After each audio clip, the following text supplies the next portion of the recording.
नित्य पाठ करता रहे तो मनुष्य यम के पास से बच जाता है।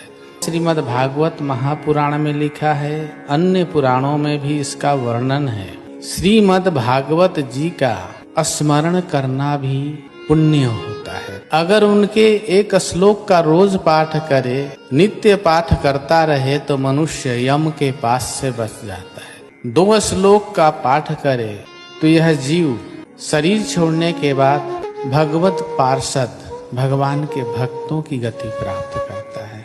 अगर नित्य 4 श्लोक, जिसको चतुश्लोकी भागवत भी कहते हैं, या 4 श्लोक का स्मरण करे तो यह जीव अर्थ, धर्म, काम और मोक्ष, इन सब को सभी ऐश्वर्यों से युक्त होकर के भगवान श्री नारायण, भगवान श्री कृष्ण उनके गौरलोक धाम में वास करता है।